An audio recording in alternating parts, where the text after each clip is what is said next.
Comenzar con la próxima entrevista aquí en Buen Día Uruguay, recibiendo con mucho gusto a representantes de la Federación de los Funcionarios de Salud Pública, al presidente precisamente de la Federación, Pablo Cabrera, y también al secretario general Martín Pereira. Muy bienvenidos. Además, en vísperas de una movilización muy importante, un paro nacional que habrá aquí en la jornada de mañana y además con movilizaciones, como decíamos, y funcionarios que llegarán de distintos puntos del interior del país, más allá de que el jueves además montaron una carpa en las afueras del Palacio Legislativo. Para ir poniendo un poco en contexto cuál es la situación y luego ir a lo que ustedes reivindican y plantean, ¿cuánto gana una enfermera, un enfermero, una nurse en salud pública, comparándolo también con el sector privado? Promedio de salario de auxiliar de enfermería en el entorno de los 15.000 pesos. Y lo que es todavía peor, el promedio... ¿Por cuántas horas? ¿8 horas? Por 36 horas semanales. El horario promedio del trabajo en salud son 6 horas diarias, sí, y se hace en lo que es el conteo de 36 horas semanales. En la salud es muy difícil ver 8 horas porque... Sí, por el desgaste mismo. Por el desgaste, de la tarea. porque se ven yendo de un lado a otro.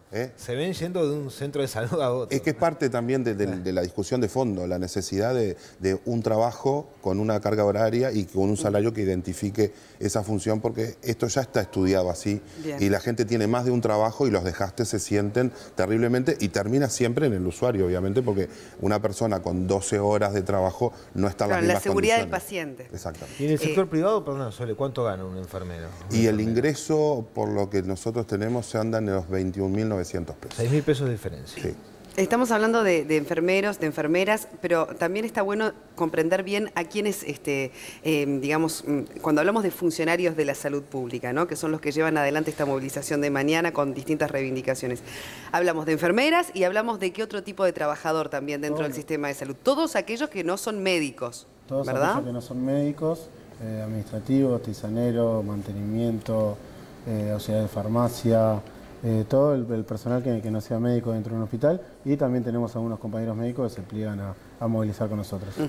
Ustedes, a propósito del caso de los enfermeros que recién citaban, hubo una movida, digamos, en el Hospital Maciel, ¿verdad?, con el tema de reivindicar por más enfermeros, y allí se ocuparon unas camas en una sala de emergencia. ¿Qué fue lo que se llevó adelante exactamente? Fue en sala de piso que se cerraron camas para asegurar la cantidad de pacientes por cada enfermero. Se habla de un enfermero cada 10 pacientes y muchas veces en los hospitales públicos tenemos un enfermero para 20 o 25 pacientes. Entonces el sindicato tomó como medida cerrar camas para poder asegurar esa relación enfermero-paciente para atenderlo como es debido al paciente. Si no, ¿y siguen deshabilitadas esas camas? No, gracias al conflicto y demás, van a entrar 34 enfermeros nuevos al Hospital Maciel y bueno, ya se desbloquearon las camas porque entraron 22 al día viernes y en esta semana se termina de completar el resto de los enfermeros que entraron. Citan el Maciel. También podemos agregar a lo que voy a comentar ahora, por ejemplo, el Español, que son hospitales públicos que están en buenas condiciones, pero también parte de la reivindicación pasa por las condiciones laborales. No solo por la cantidad de pacientes que tiene que atender, sino también por las condiciones edilicias, por los insumos, por la infraestructura. Bueno, cuando nosotros estamos discutiendo, y esto es importante separar muchas veces, porque la gente ve hoy la discusión Consejo de Salarios, y el Consejo estrictamente es más para el sector privado en la visión estricta de cumplir con cómo se construye el salario. Cuando los públicos nos movemos, estamos hablando, en este caso, de un presupuesto, estamos hablando de la necesidad de incorporar todo el tema de la logística, infraestructura, el recurso humano, el salario, como parte de una discusión general. Porque obviamente que en el proceso de estos tiempos y en la construcción del sistema de salud, se avanzó. No podemos hablar de la misma manera. Das el ejemplo del Hospital Español, es un claro ejemplo de que hay una institucionalidad y de que hay una construcción de un servicio que realmente es de calidad y que vale la pena fomentar. Pero hay todavía un retraso en lo que tiene que ver con la construcción general de que hace falta mayor recurso. El Pasteur es un claro ejemplo. Hoy hay una obra en curso, se está mejorando, pero es un hospital de referencia nacional. Es un hospital donde atendemos muchísimos pacientes y muchos vienen del interior del país. Entonces hay que avanzar porque en este momento necesita todavía una inyección de de recurso material importante que no está previsto y que necesariamente nosotros estamos colocando en la discusión. Ahora ya anunció Vázquez que el 24 se reúne con el Consejo de Ministros, también con la bancada de gobierno para plantear ya el presupuesto. Estamos a días, ¿verdad?, de que se presente. El 31 de agosto vence el plazo. Para ustedes exactamente entonces las reivindicaciones, o sea, si tuvieran que hacer una jerarquía de prioridades, ¿cómo situarían, digamos, las tres principales? Salario, recursos humanos y las condiciones laborales. Como decía, el Hospital Maciel, el Hospital Español vienen avanzando en lo que es la parte edilicia, pero queremos asegurar la atención también al paciente y que ACE compita con el resto de las mutualistas a la misma manera y tener una calidad de atención como la tiene cualquiera. No queremos que ACE se vea como la atención para los pobres y el mutualismo para la atención a las personas que pueden llegar a pagar un ticket o una orden. Claro, ahora, en base al salario, el gobierno adelantó que para los públicos, con relación a la inflación que estamos teniendo, habrá un 5% de aumento. De hecho, ustedes están enganchados a lo que es COFE y a su vez reivindican que el salario mínimo llega a 30.000 pesos. Es inviable, ¿no? O sea, no dan los números así. Entonces, ¿cómo se arregla eso? A ver, el planteo inicial de los 30.000 pesos tiene que ver con el propio estudio de cómo se está manejando a nivel del mercado laboral. Si nosotros queremos mantener el recurso humano, hay que, obviamente, darle un salario acorde. Las diferencias en lo que hace a un lugar u otro hace que muchas veces se opte precisamente por ir al sector privado y nosotros nos estamos quedando sin el recurso. Nosotros pusimos un techo que era necesario para poder negociar y discutir, porque obviamente que en el piso de 15.000 pesos ya no se puede seguir discutiendo. El gobierno está planteando que la pauta general a nivel del ajuste de salario sea del 5%, la proyección y demás. Ahora, son dos cosas bien diferentes. Una cosa es hablar de ajustes y de cómo se mira hacia adelante en lo que hace a las pérdidas o cómo fue el IPC y por lo tanto cómo influyó en el año, en el salario, y otra cosa es de qué salario se parte para discutir. Entonces, una cosa es hablar, yo quiero 30.000 pesos de salario. Después, ¿cómo lo ajustamos? Es esto. Bueno, el gobierno plantea esta pauta que nosotros desde COFE ya estamos anticipando de que necesitamos discutir que además de lo que es la mantención del salario, debe haber algún tipo de recuperación especial, porque ya lo hemos vivido en estos años pasados, que cuando ajustamos el 1 de enero, llegamos a completar el 100% de la pérdida del año anterior. Pero ¿qué pasa? Con los ajustes iniciales, por ejemplo, nos pasó este año, tarifas públicas que a mediados de enero ajustan en alza. Eso impacta directamente en el poder adquisitivo y ya quedó demostrado de que hemos perdido poder adquisitivo real a razón de cómo se ajusta. Por lo tanto, la pauta que plantea el gobierno tiene características que nosotros queremos mejorar. Con respecto también a lo que es la calidad, digamos, de los servicios de salud que se recibe por parte de salud pública, ustedes desde el lado de adentro, ¿no?, como trabajadores, ¿cómo calificarían hoy ese servicio de salud para los pacientes que se atienden en salud pública?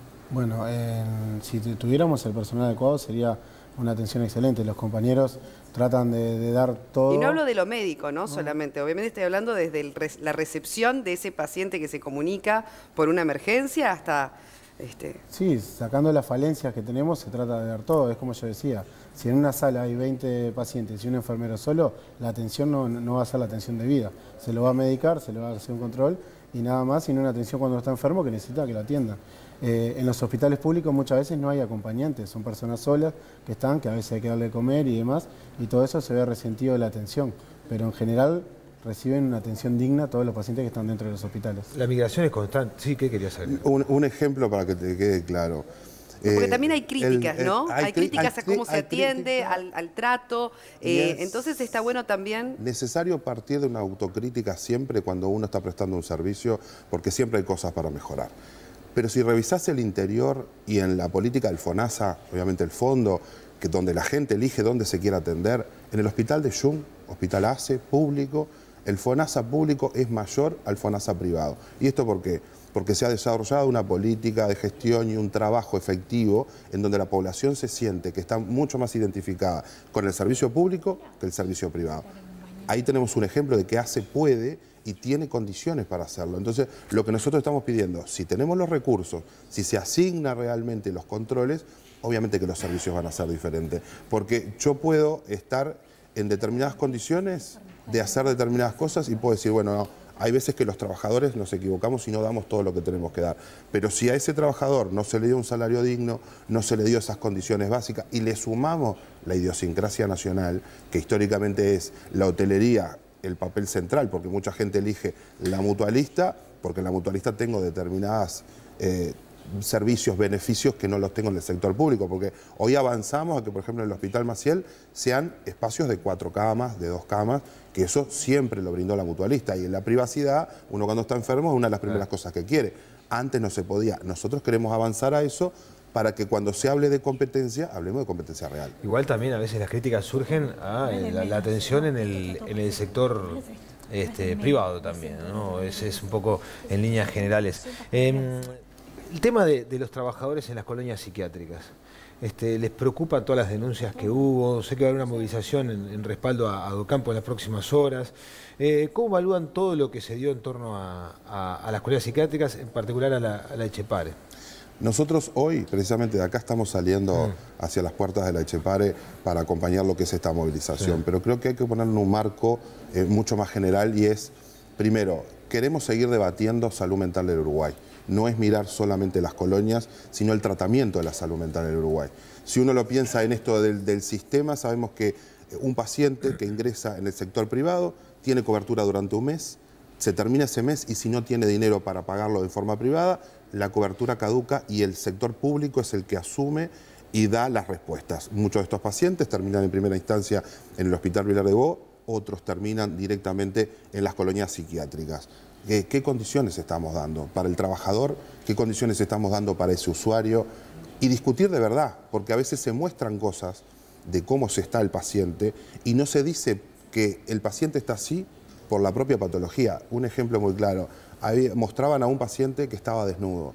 Les puedo asegurar que aunque tengan una persona exclusiva para vestirlo, cada 5 minutos ese paciente se va a desnudar porque su problema es su salud mental. ¿Ustedes respaldan la gestión de Docampo? Nosotros no.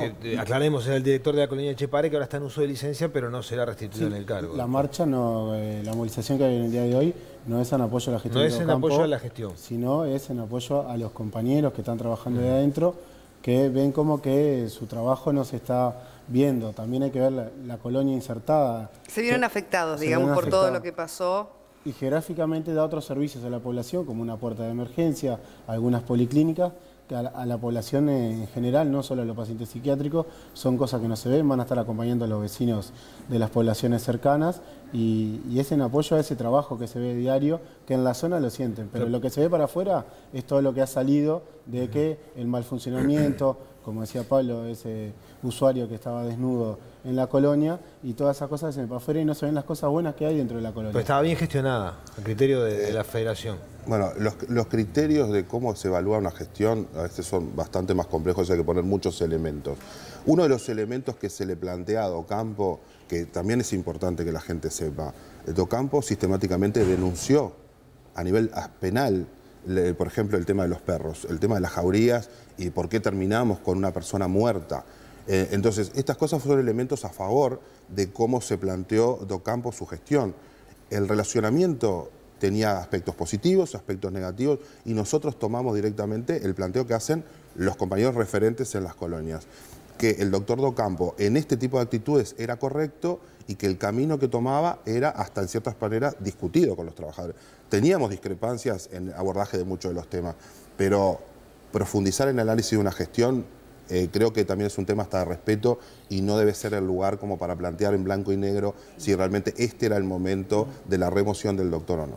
Otro de los temas a propósito también de las condiciones de trabajo y demás tiene que ver con este proyecto que tendría respaldo del gobierno, que es el hospital penitenciario, con custodia, ¿verdad?, del Ministerio del Interior, para el tema de también, para preservar no solo la seguridad de otros pacientes también, sino sobre todo del personal médico y no médico, que las personas en estado de reclusión, digamos, estén siendo tratadas en un hospital diferente, ¿verdad?, al resto de las personas que no están en esa condición.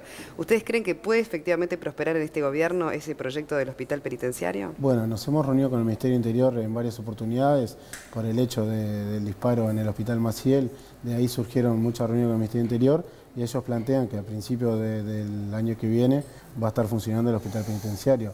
es un viejo reclamo de la Federación, en el cual es para dar seguridad al paciente y al funcionario para que estas cosas no pasen, porque tiene la custodia, las visitas que tratan de entrar a cualquier hora, y el trato a veces hacia el funcionario por parte de los reclusos no es el mejor. Sabemos que hay que atenderlo, es una población que se debe atender. El hospital va a sanar algunas problemáticas, porque son 40 camas que va a tener. Nosotros entendemos que tiene que tener más, porque ya la sala 11 de Vilar de Bo, que es la penitenciaria, tiene alrededor de 38 pacientes, ya se estaría cubriendo con eso, y hay que ver el resto que se atiende en todo el país, porque no es una problemática solo de Montevideo, sino a nivel país, que llegan los reclusos a los hospitales y muchas veces la custodia no es la mejor, no cumplen con lo que deben tratar. Estamos haciendo protocolos para que todo el mundo tenga claro cómo debe funcionar, pero bueno, lo vemos con buenos ojos y esperamos que los tiempos sean los tiempos que nos plantearon, si no se sigue dilatando en el tiempo un hospital que tiene que estar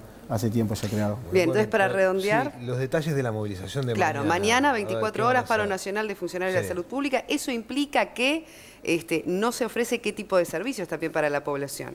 Nosotros, como en cada oportunidad de este tipo de medidas, se atiende urgencia, emergencia, el paciente internado y todo lo que hace referencia a los pacientes oncológicos. La medida concretamente es un paro nacional de 24 horas, vamos a estar concentrando en el Obelisco a la hora 10 y vamos a estar marchando por Boulevard Artigas para terminar precisamente en el edificio de ACE, donde se va a estar haciendo un acto con todos los compañeros que van a confluir de todo el país, porque es una gran movilización nacional. Y el jueves montan una carpa a las 10 de la mañana arranca, digo, porque eso genera también todo un movimiento, ¿no? En la zona. De explicarle a la gente que desde el Obelisco hasta ACE, todo por Boulevard Artigas. Exactamente. Perfecto. Así que a esa hora de la mañana y el mediodía fundamentalmente estará bastante complicado el tránsito por ahí. Y el jueves montan una carpa en las afueras del Palacio Legislativo. En las afueras del Palacio Legislativo vamos a estar montando una carpa que vamos a estar desarrollando distintas actividades, charlas sobre salud, jornada de salud popular ahí en las personas que pasen. Estamos tratando de que haya una jornada de vacunaciones y bueno, va a ser para reivindicar y para estar más cerca de la población. Y para informar a la gente. Informar y estar cerca de los parlamentarios. Bueno, Pablo muchísimas Cabrera, gracias. Martín Pereira, muchas gracias por su visita. Gracias.